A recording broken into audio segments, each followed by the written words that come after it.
Hey guys, Kurt from Time Machine Transport. Man, I got great news. So, getting a lot of snow out in Burlington, Wisconsin, blowing like crazy. Anyways, close this door. So, I am so stoked, man. Well, first off, I'll do the bad news for myself. We did this turbo, like I said. I'm going to do a part 3 on it, but I'm getting a leak. This line right here, that coiled one right there, I must have at this bracket must have wore through, because I'm not getting any leaks coming out of the turbo, but anything after that bracket right there to the ground, I'm getting so it must have a crack in that line. But that's not what the video's about. I'm just super stoked. So the ECM video that I did while the fan wasn't shutting off, we did the ECM, we did new sensors, we need to do this, we need to do that. We did everything, man. We changed coolant lines, all these hard valve lines. We redid all these down there. Yeah, that one right there. Did the AC sensor, did the air solenoid sensor. The fan clutch is good. Man, it was really perplexing. We tried everything, man. And like I said, we did the air solenoid. We did the fan clutch is good. We did an oil pressure regulator sensor. We did the fuel pressure sensor regulator, or the fuel pressure regulator sensor. Man, we did everything on this truck. And I'm like, man, so anyways, one of the subscribers to the channel said, one of them said, change out the AC sensor. That's what happened on his. So we did that, still came on. And then another subscriber, which I'm going to reach out on the comments and thank him again. He was the one that said, hey, you should check your wiring harness. So all this, oh shoot, let me get the, damn it. Sorry, I'm not prepared. Really? Oh, sorry guys. Should have been more prepared. I'm never prepared when I do videos, sorry. So anyways, the wiring harness was bad. Well, it wasn't bad. I was tracing, because there's a couple wiring harnesses. This one goes only one piece, or one part of the harness goes to the ECM on the bottom there. If you can see that or not. Anyways, it's the very bottom one where this goes to, right there on the bottom. So that's where it begins. And then what I did was I actually traced it all the way back. It goes over here behind the starter, up, and then one plugs in here, one plugs in here, one plugs in down there by the block, right here.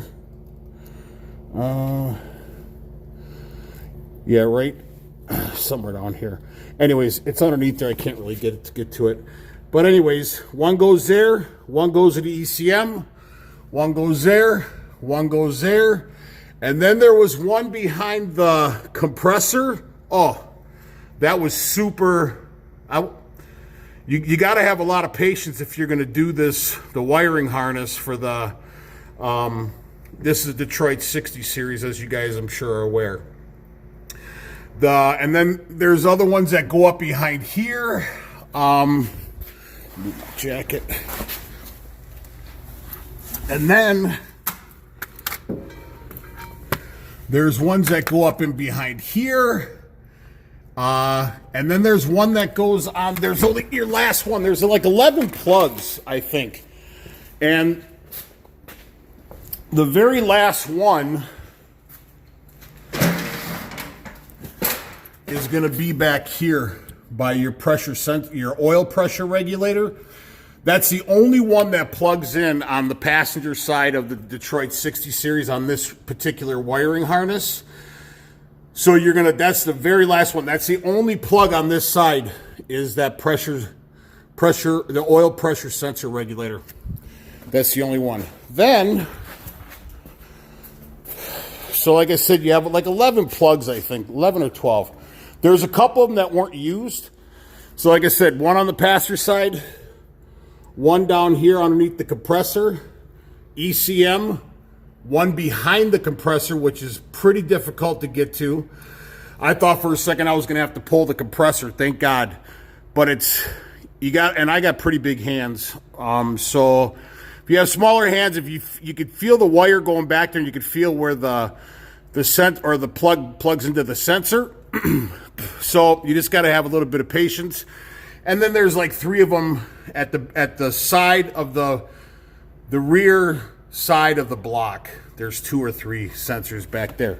But when I was tracing the wire back, I found a broken wire.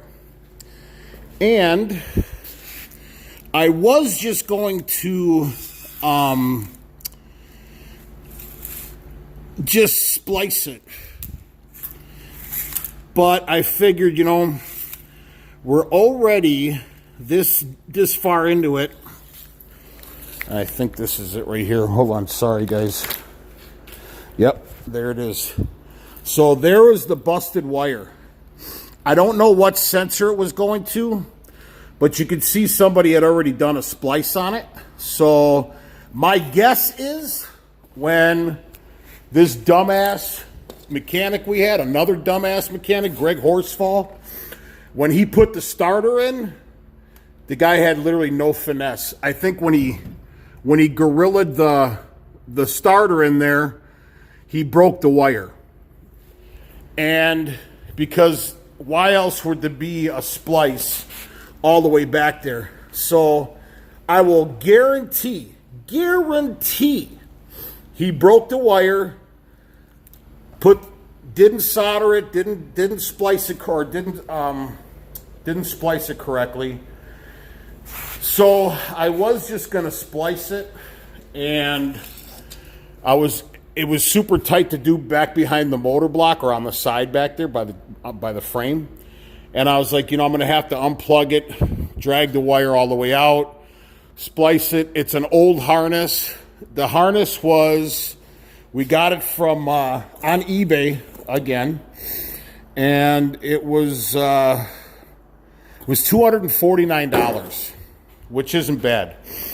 Freightliner wanted $365, and the one that we ordered was free shipping. So, like I said, I was gonna splice it, and I said, we're already this far into it. Why even mess around? Because a splice is just going to get corroded eventually if you don't do it correctly, and so on and so on. It was in such a difficult place. The only complaints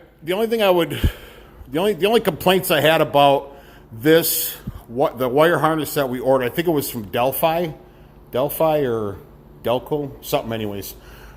Which, it is what it is. But the only complaint I have about the new wiring harness, is it didn't give you enough service, like wire service, like the fuel sensor. It's kind of tight, so I zip tied it to the top here. They don't give you a lot of slack, which, whatever. So like I said, now, excuse this truck, it's filthy right now. I got to get back into it, and I got to clean it and get it all packed up to leave next week or this week. So, I'll step away from the truck, show you guys that the fan did go off. But, man, I'm stoked, man. We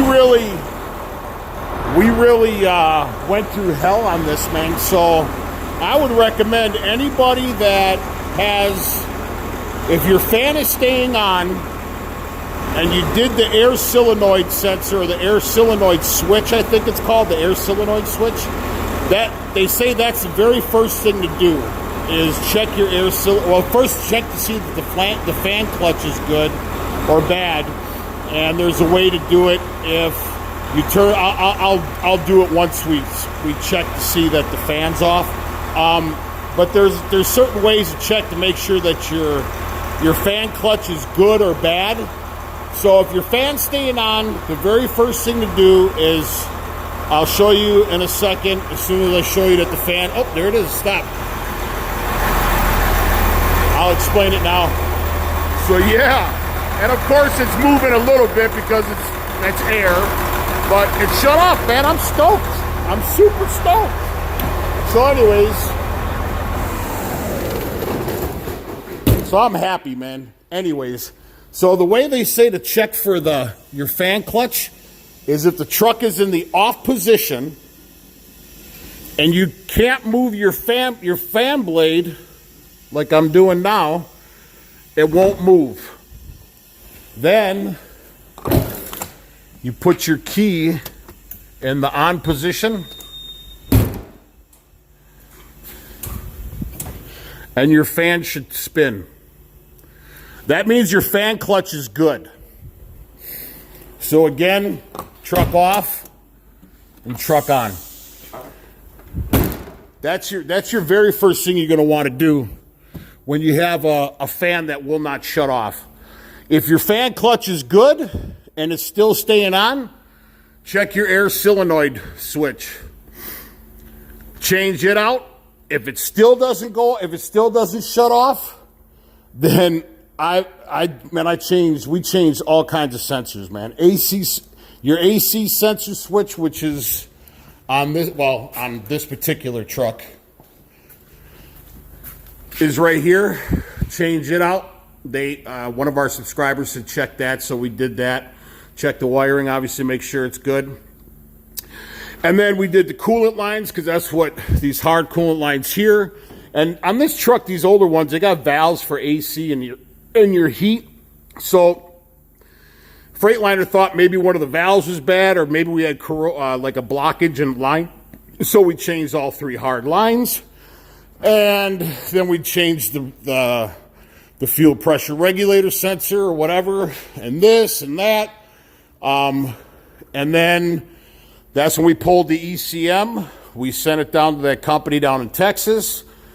It was a $650 or $625 subscription. I mentioned that in the last video, or the first video on the fan staying on problem. And so I pulled the ECM. It was $625 or $650. Once you buy the subscription, they send you a shipping label to your email, and then you pull your ECM, you box it up, you send it down to them on their dime. They receive it, they diagnose it. They didn't clean it. They said they were going to clean it, but this particular ECM did have one or two blown circuits in it, so they repaired it.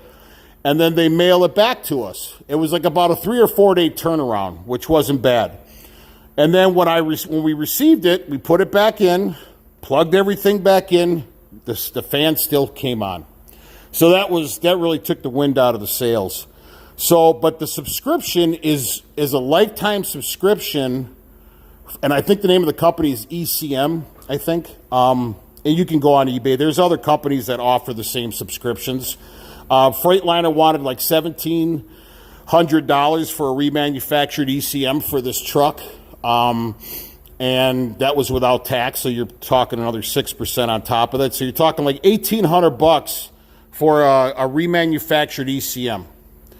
Which, like I said, we had 2 blown circuits in this one, so we would have had to have done something with the ECM regardless.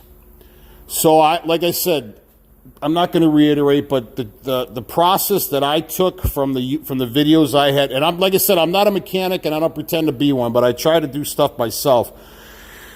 So, like I said, check everything and then if none of that stuff works, do the ECM, It's better than, and then like I said, it was $625 or $650, no tax. Shipped to and from their door, to and from your door. Put it back in. Like I said, we had the two blown circuits. That still didn't fix the problem. $250 on the wiring harness.